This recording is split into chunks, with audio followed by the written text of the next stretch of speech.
Good evening, ladies and gents. My name is Helsu, the bearded Balkan blabbermouth, and I'm DiscussThing. And guess what time is it? It's time to talk about Ubisoft again. Yeah, this channel has basically turned into a Ubisoft reporting channel in the last few weeks. I don't know, I guess and I think that the most logical explanation is that once one pebble starts rolling downhill, it inevitably causes an avalanche. This is what's happening. Ubisoft has been in an increasingly larger amount of absolute cesspool trouble that's beginning to stink all around on different locations in different parts of the world, in different parts of the community. Not only did they recently fired or restructured a lot of their employees in several offices, a total number of 185 people, and closed one of their offices entirely, talking about the Leamington office. But now we have even more information that actually kind of confirms what I reported on from Eurogamer the other day,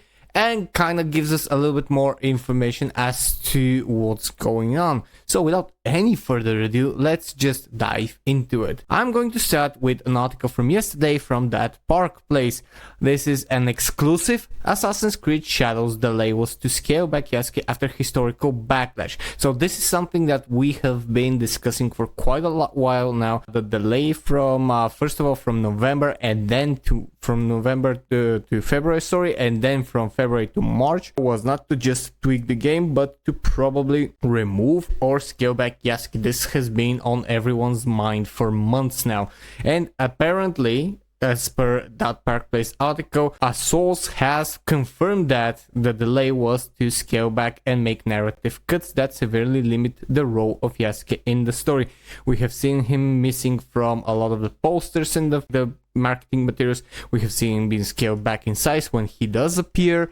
So it's very, very normal to think that, because nobody wanted Yasuke, and not because he's black, not because of race of anything, but because of Ubisoft's stance on making this game historically accurate as per their words, and making Yasuke a samurai and doubling and tripling down on his status when it wasn't confirmed, and it most probably is not true, surrounding all the other controversy with Thomas Lockley, the fake historian who basically posted his own articles on Wikipedia and updated his own Wikipedia page to simply just give himself a boost. It all came crashing down with Ubisoft stocks falling immensely. We're gonna see that as well. And at a certain point, someone had a bright idea, apparently, to just start removing Yasuke. But let's continue. Ubisoft made headlines recently by delaying the game a whole month. Many assumed at the time that Shadows was a buggy mess, which it still is. We've seen the clips. Similar to Ubisoft Star Wars Outlaws, it still is. And while that may have been true, it still is. I'm never gonna stop repeating that. We have it on good authority that there's something else going on behind the scenes. As YouTube host SkillUp mentioned, after playing the game for 5 hours, he primarily played as Yasuke, but noted that the experience was vastly different and inferior to playing as Naoe. According to him, Yasuke lacks the same versatility as Naoe, not just in combat but also in exploration. Surprisingly, Yasuke doesn't have the same opportunities, such as climbing higher towers. This gave the impression that Yasuke is locked into a more limited one-dimensional role within the game. Yeah, we have seen that he's quite bulky and he doesn't do the parkour stuff that Naoe does. That aligns with a rumor recently communicated by a That Park Place source, speaking under the condition of anonymity.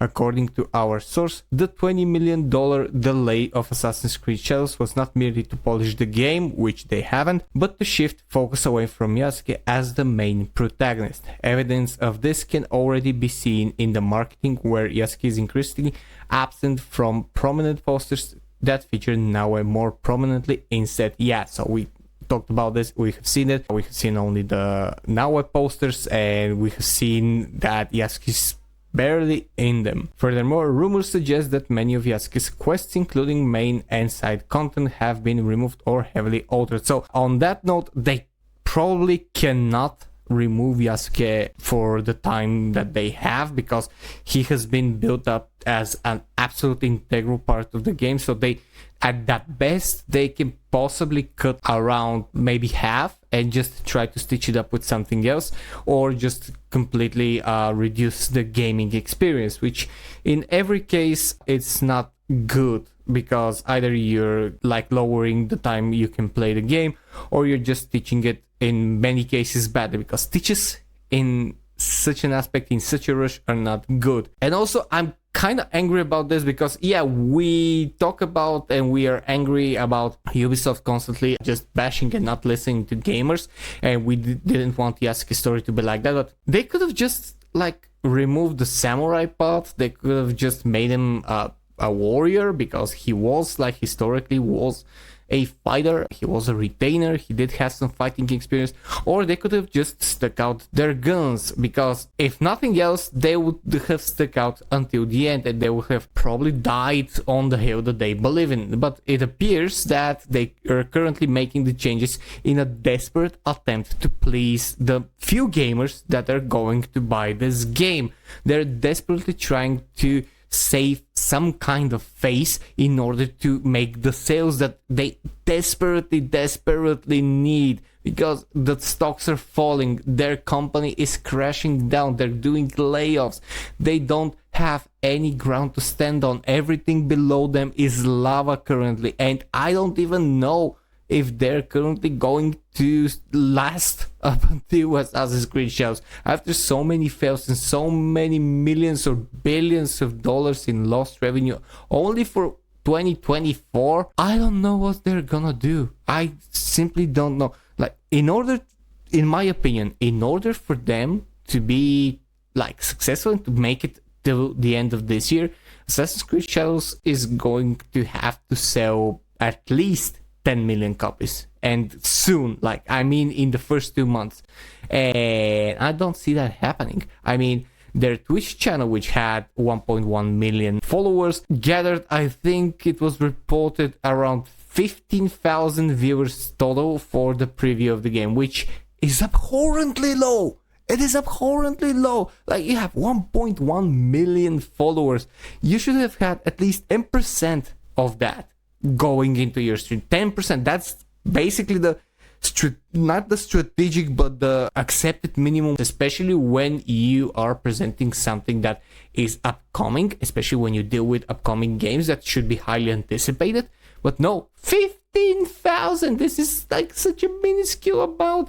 And I said in my previous videos that I expect that this number 15,000 to be multiplied by 10, and then add, let's say, 50,000 more, and that's going to be the initial numbers of people who buy the game at release. That's my prediction, and we will be seeing if my prediction is right or not, but that's what I think is going to be the number. The article also says that a significant portion of the whole controversy behind Yasuke ties back to Thomas Lockley, as we mentioned in the beginning of this video, whose work Ubisoft allegedly used as the primary inspiration for Yasuke's character. Lockley, who co-authored African Samurai, The True Story of Yasuke, a legendary black warrior in feudal Japan, damn, that's a long title, has been accused of grossly exaggerating and fabricating much of Yasuke's history. Yes, because we have seen official documents that contradict directly this folks' historians' claims. A little bit further down the article, we have this one. Ubisoft reportedly sought to minimize criticism from Japanese historians by making the game more historically accurate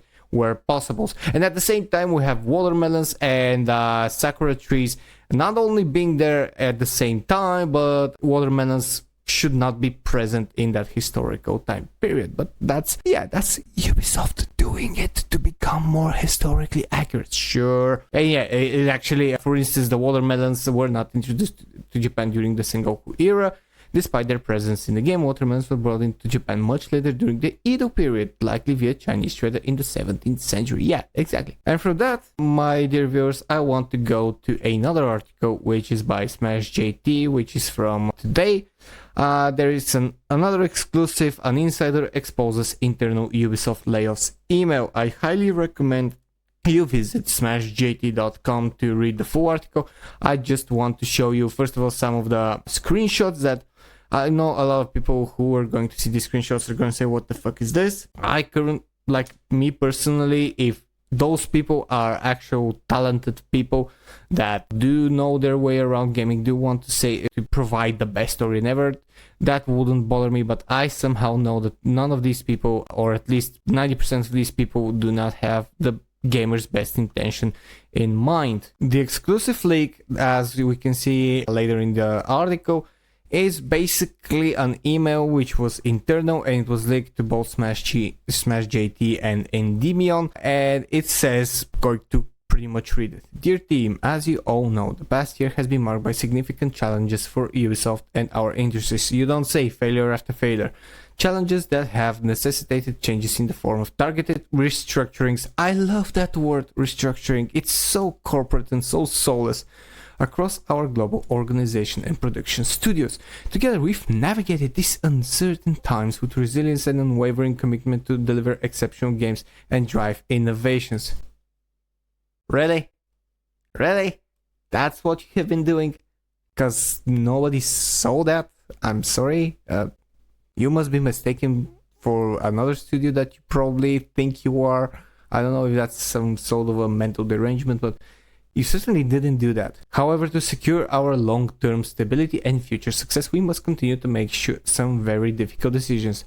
Fire people because of our executive mistakes. Fire people, most of them I'm sure, who are actually great people, great developers who only want to make great games and don't give a flying fuck about diversity, equity, inclusion, representation, or any of the shit that you've put in the last year. They're talking about the restructuring of Stockholm studio. This morning we announced the restructuring for our Stockholm studio. The decision was not made lightly. However, it is a necessary step to refine the studio strategy and secure long-term stability. Long-term stability is for the company, not for the studio. You're firing people because you have piss poor management of your finances and of your gaming, because you don't know what you want. You receive allegedly some money from third parties, from possibly narrative companies and narrative consulting groups, and those big black stone shaped groups that are also contributing to the DEI narrative pushing, and you think, okay, we can make sure that we comply with them and not with the gamers, and we'll just post shitty games because we have the money. That's what you care about. But now the money well is dry, right? They talk about the roles, the amount of roles. This basically just corresponds to the Eurogamer article with the amounts, but this is in much greater detail, saying that internally they were also informed and were also giving the corporate explanation that is absolute bullshit in my opinion. I hate corporate language. I have said that in so many of my videos. Corporate language is one of the worst things that anyone can read, and it's so soulless and it's so honey-covered shit that I just can't stand anymore in my 35 years on this planet. Smash JT then later goes into the financial aspect of things, and I want to show you something. This is the current daily chart for Ubisoft Entertainment. It's at 11.44 euro today. We know that this is not the lowest they have been in the last few days, and I'm going to show you. This was actually the lowest. This is right here, 11.02. This was on 23rd of January, after they were releasing a lot of promo materials. And like in this graph, you see actually that they have scaled back a lot, up to 12 euros. So they almost made it back to what they were before that significant drop that I also covered. And pretty much then they have been around in the middle, possibly higher in some parts, but they're currently in the middle. And if you go to 1 month, you see what's going on actually. The last month they have fallen down 11.32%. If we go 6 months, 39.6%. This is 39.63% of their stock prices. This is abhorrent. Like 39 in less than a year is absolutely gross. And if we go to my favorite graph, 5 years, then we see 83.33 in the past 5 years. This is basically what happens. Like, we're seeing this life happening slowly and slowly, and because it's such a gargantuan beast of a company, that's why it's happening so slowly. But we, my dear friends, are looking at the death throes of a company in real time. This is the last moments of the entity known as Ubisoft. I am almost certain, because this does not look well. No amount of financial injections, no amount of anything can save it, unless by some miracle they start producing hugely successful games, and Assassin's Creed Shadows bring them a lot of money. And Smash JT just goes and provides us with the numbers. The company's market capitalization has plummeted by approximately 85% since January 2021, falling from 12.17 billion to barely 1.78 billion in January. This is horrend. This is like losing all your salary on gambling and just having barely enough to buy bread for the next couple of days. This is horrible, and I'm actually a little bit sad. Yes, I am kind of sad about Ubisoft, because this is a string of bad decisions for years happening so many times, and no learning curve was ever established right up until possibly this month, when as we have seen from that Park Places article, they have most likely opened their eyes and saw that what they have been doing for all this time is not a winning strategy. They see that the tides have turned, that they will probably not receive a lot more money from their companies and financial injections, and having an entire fan base just turning away from them. They're now desperately trying to win back enough so that they can continue to function. I don't know what's gonna happen on March 20th. I don't know how many people are gonna buy the game. I don't know how many people will like the game. Maybe by some miracle it's gonna be a good game, but I highly doubt it. We have seen the promo clips in the last few days, and they do not look good. They don't look at all good. This is pre-alpha stuff. This is not finished product or close to finishing product. They're still possibly trying to fix whatever they can, but they won't be able to. I'm sure of it. And this game will be if nothing else, it will be a buggy mess from the start. It will require major updates, and it will probably be buried in the first month.